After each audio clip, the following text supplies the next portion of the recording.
시장에 보는 눈을 키우는 시간입니다. 오늘은 강서구 흥국증권 연구원입니다. 연구원님, 안녕하세요. 안녕하세요. 예, 저희 코너의 첫 출연이시죠? 네, 맞습니다. 네. 첫 출연이신데 상당히 분위기가 좀 무겁습니다. 네. 단도직입적으로 몇 가지 여쭈겠습니다. 금리 인상기를 앞두고서 게임주들의 흘러내림이 좀 심상치 않은데요. 전반적으로 어떻게 봐야 될까요? 솔직하게 좀 말씀 주시죠. 사실 금리 인상으로 인해서 성장주들이 전반적으로 좀 타격을 보고 있는 상황이라 저도 생각을 하고 있고, 그리고 그러나 이제 게임 산업은 저는 금리 인상이 이제 시작이 되고 또 그러한 불확실성이 해소가 된다면 저는 산업에 큰 영향은 없을 것이다라고 전망을 하고 있습니다. 먼저 게임주는 성장주지만 수년 뒤에 먼 미래의 현금을 좀 기대하는 그런 산업이라기보다는 당장 신작이 출시가 되면 현금 흐름이 생기기 때문입니다. 그리고 실제로 그 금리 인상기였던 2016년 이후에 NC소프트의 주가가 실적 성장과 함께 우상향을 했던 그런 사례가 있기 때문에 금리 인상 이후에는 실적이 유의미하게 성장하는 그런 기업들에 주목해야 한다라고 말씀을 드리고 있습니다. 그리고 마지막으로 게임 기업 대부분 수년금 기업인 경우가 많습니다. 그래서 금리 인상이 시작이 되더라도 영업 외에서 이제 이자 비용이 급격하게 늘어나는 상황도 나타나지 않을 것이라고 저는 예상을 하고 있습니다. 네, 자 그러면은 연구원님 지금 시점에서 연구원님이 보시는 많이 떨어진 게임주 중에 탑픽 종목은 어떤 종목이 있을까요? 예, 저는 탑픽으로 펄어비스, 조이시티 이 두 기업을 개발사의 탑픽으로 말씀을 드리고 있고요. 그리고 이제 블록체인 플랫폼으로서 위메이드를 탑픽으로 말씀을 드리고 있습니다.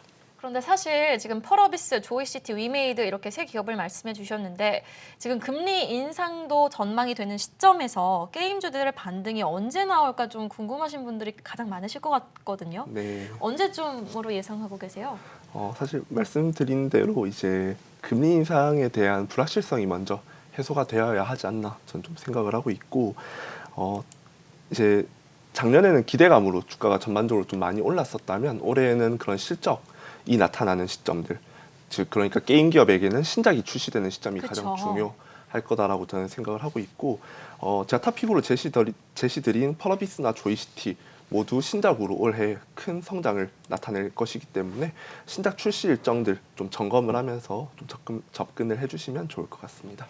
네, 그러면 신작 라인업이 언제 좀 나오는지에 좀 주목을 해봐야 될 것 같은데 네. 각 기업들의 좀 신작 라인업 언제로 예정이 되어 있나요? 펄어비스는 먼저 1분기 중에 검은 사막 모바일의 중국 출시가 이제 예상이 되고 있고, 그리고 3분기에는 펄어비스가 투자했던 빅게임 스튜디오라는 곳에서 블랙클로버라는 애니메이션 IP를 이용해서 게임을 개발해서 그 3분기에 한국, 일본 동시 출시를 좀 계획을 하고 있습니다. 그리고 4분기에는 이제 펄어비스의 그 주주분들이 굉장히 많이 기대하셨을 만한 붉은 사막이라는 콘솔 대작이 출시될 예정이기 때문에 펄어비스에게는 올해 설립 이래 가장 많은 게임을 출시하게 되는 그런 한 해가 될 거라고 보고 있고요. 조이시티는 당장 1분기에 이제 건십 배틀이라는 기존에 서비스하고 있던 게임을 위메이드의 위믹스 플랫폼에 온보딩할 예정입니다.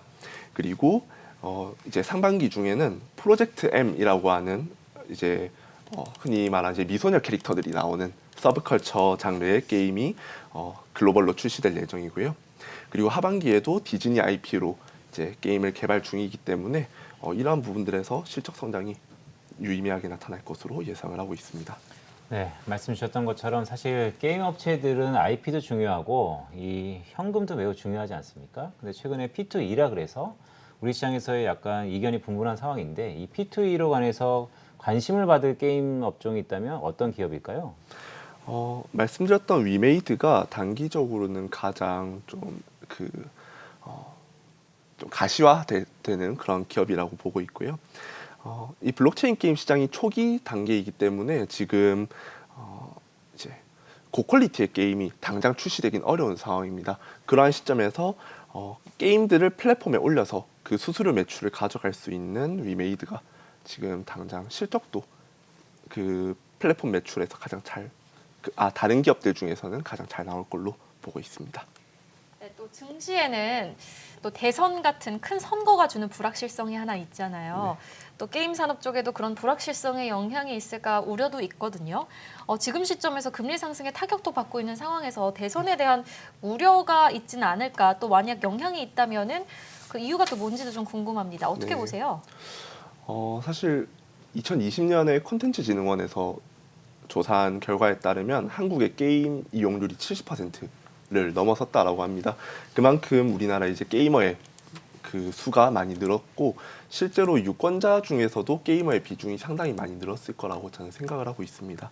그러다 보니까 대선 후보 전반적으로 이 게이머들의 표심을 잡기 위한 그런 모습들이 나타나고 있고 그래서 사실 3월 대선 전까지는 게임 산업에 이제 리스크가 되는 그런 발언들은 나오지 않을 것이다라고 좀 전망을 하고 있고 후보들 전반적으로 이제 작년에 게임 산업에서 이슈가 됐었던 확률형 아이템의 정보 공개 그리고 e스포츠의 e스포츠 시장의 진흥 그러한 데에 있어서 굉장히 긍정적인 말을 많이 해주고 있기 때문에 당장 대선으로 인한 게임 산업의 리스크는 좀 제한적이다라고 생각을 하고 있습니다. 네, 연구원님 시간이 많이 지나서 마지막 질문 좀 드리겠습니다. 사실 게임업에 대해서 외생적으로 금리 인상에 대한 불확실성은 차치하더라도 국내 내적으로 보면 대선이란 큰 이벤트, 여야의 굵직한 후보들이 갖고 있는 공약 이런 것들이 있다면 어떤 게 있을까요? 먼저 이제 주요 후보들 전반적으로 다 긍정적인 말씀들을 해주고 계시지만 그중 이제 안철수 후보 같은 경우에는 e스포츠 시장 진흥을 위해서 그 나이가 어린 프로 게이머들을 위해 이제 군복무의 그 병역 특례도 지원을 해야 될 뿐더러 상무팀을 만들어서 그 이제 선수들을 데리고 있기보다는 글로벌 시장에서 좀 활약을 할 수 있도록 도와야 한다라고 말을 하고 있고 그리고 이제 이재명 후보나 윤석열 후보 모두 확률형 아이템의 그 정보 공개에 대해서 굉장히 긍정적으로 말을 하고 있습니다. 실제로 게임사들이 이 확률 정보를 만약 조작할 경우에는 유저를 기만하는 행위이고 사기다라고 말을 함으로써 이러한 부분들에 대해서는 게이머들이 분명 환호할 내용이라고 저는 생각을 하고 있습니다.